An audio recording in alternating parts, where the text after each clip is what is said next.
Eu vou compartilhar com vocês aqui a lousa, porque através da lousa a gente pode escrever aqui, além de eu ler algumas partes aqui, eu acho interessante, mas eu quero trazer para vocês com maior clareza aqui. Então vamos compartilhar. O que ele coloca? Ele coloca 3 bases. Ele escreve como se fosse, toca dessa forma aqui, que é o CCC. O que significa esses três Cs?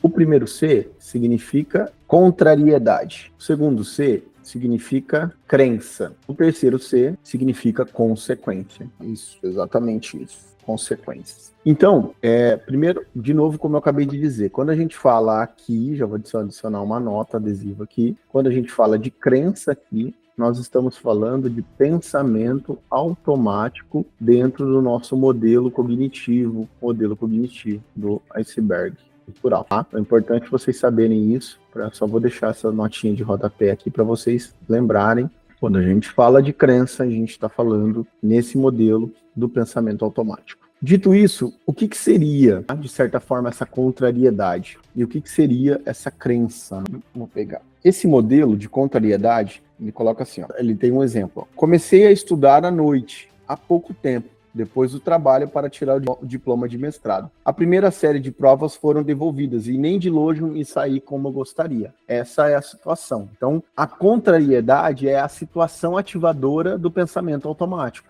certo? Que no caso aqui ele chama de crença. Então, o que aconteceu aqui? Ele está estudando para o mestrado, estava estudando somente no período da noite, há pouco tempo, e nas primeiras provas ele não foi nada bem. Qual que é a crença? Olha a crença ativada. Que notas horríveis. Não tenho dúvidas de que foram as piores da classe. Sou muito burra. Só isso. É mais fácil encarar os fatos. Também estou velha demais para competir com aquela garotada. Mesmo se eu continuar, quem vai contratar uma mulher de 40 anos? E se puder contratar alguém de 23? Se puder contratar alguém de 23, quem vai contratar? Olha só como coloca. O que é que eu estava pensando quando me matriculei? Está tarde demais para mim. Olha o tamanho do pensamento automático a partir do resultado das primeiras provas que essa determinada paciente coloca. Olha o tamanho da crença sendo ativada a partir de um resultado ruim. Então, a contrariedade é a situação. Vou colocar uma segunda nota adesiva aqui, ó. Deixa eu ver. É muito importante vocês fazerem, porque assim, o que eu tô falando para vocês aqui, inclusive, é um modelo que a gente aprende associando as informações. Então, associe isso, que a contrariedade aqui nada mais é do que a própria situação que acontece ativando a crença central. Olha só. Então, é importante demais vocês entenderem também isso. Se essa pessoa mantém, olha as consequências que ela vai ter. Me sentir totalmente desanimada com essa cognição, com essa crença ativada, e inútil. Fiquei constrangida de ter sequer tentado e resolvi que deveria sair do curso e ficar satisfeita com o emprego que tem. Isso é muito interessante porque muitos pacientes eles chegam com esse movimento para nós. E independente da técnica que você vai utilizar, se é baseando-se no iceberg cultural, que é o nosso foco, porque essa crença é do iceberg cultural, se é se baseando em algumas outras situações ou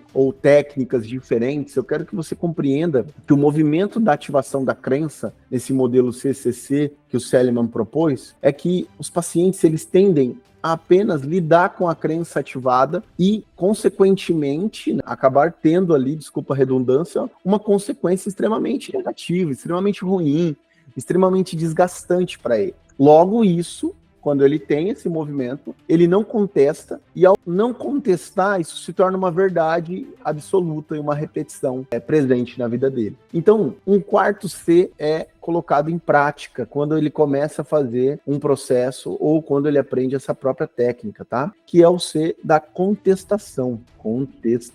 Dificilmente o paciente faz esse movimento. E você, terapeuta, tem esse papel. Inclusive, eu vou depois falar como que aplica isso pedindo para um amigo aplicar, ou você mesmo, num roleplay consensual, fazer junto com seus pacientes. O que eu quero que vocês entendam é que acontece de uma verdade absoluta que foi construída historicamente ser ativada e nenhuma contestação é colocada em prática. O papel do terapeuta, num primeiro momento, ele é contestar. Mas como eu faço isso? Eu preciso contestar de uma maneira coerente. Eu preciso entender que, dependendo do tamanho do gatilho, esse paciente, quando você começa a elogiá-lo, como já aconteceu comigo, falar, rapaz, você não está entendendo, olha a profissão que você tem, você é um jovem médico, você é um psicólogo também, você é um pai de família, você é um trabalhador, e tudo isso não vai fazer sentido nenhum, porque a crença está ativada, ele está se sentindo a pior pessoa do mundo. Então, ele não consegue abraçar como sendo verdadeiro aquela contrariedade. Então você tem que entrar dentro do problema, dentro da situação e trazer para ele que existem outras verdades dentro desse próprio tema. Com muito cuidado, de uma maneira cirúrgica, você chegar junto com esse paciente e questionar o porquê ele está tendo essa crença e, consequentemente, está lidando dessa forma a partir dessa crença ativada. E aí, o que tem essa contestação? Vamos pegar aqui o ponto que a gente está falando. Olha, retomando então, ela é uma mulher mais velha, fez um mestrado, estava iniciando o mestrado, e as primeiras provas dela, ela foi muito mal, dentro do tempo que ela tinha para estudar. Logo, ela já teve uma crença ativada de que ela é velha, de que jamais alguém vai contratar ela, que jamais ela iria conseguir. Isso na crença. A consequência, se sentiu muito mal, desanimada, inútil, e aí vem a contestação. Contestação. Estou exagerando. Esperava tirar só notas A, mas tirei um B. Um B mais e um B menos. Olha só. Não são notas horríveis. Posso não ser a melhor da turma, mas também não fui a pior. Eu olhei, o cara do meu lado tirou 2C e um D mais. A razão para eu não ter me saído tão bem assim é que tem muitas outras coisas acontecendo na minha vida que tiram o tempo dos estudos. Tenho um emprego de período integral, tenho família. Acho que da minha situação, até que me saí bem. Olha como é bom contestar. E o paciente não consegue fazer isso, parece simples, mas ele não dá conta de fazer isso. Agora que fiz essas provas todas, sei o quanto esforço tenho que aplicar aos estudos no futuro a fim de me sair ainda melhor. Agora não é hora de eu me preocupar com quem vai me contratar. Olha só, ela já estava preocupada se alguém ia contratar, ela já não preocupa mais, porque está contestando. Quando todo mundo que faz essa pós-graduação consegue um bom emprego, por enquanto a minha preocupação deve ser aprender o conteúdo e obter meu diploma. Depois, quando me formar, me concentro em encontrar um trabalho melhor. Aí vem o resultado. Percebe que aqui ela estava se sentindo a pior pessoa do mundo na consequência. A partir da contestação, ela tem um novo resultado. O resultado é, eu me senti muito melhor a respeito de mim mesma e das minhas notas. Não vou desistir do curso e não vou deixar que a minha idade me impeça de conseguir o que eu quero. Ainda me preocupa que a minha idade seja uma desvantagem. Tá vendo? Ela ainda tem a preocupação, ainda tem o fantasminha ali. Mas vou lidar com isso quando chegar a hora. Olha que interessante.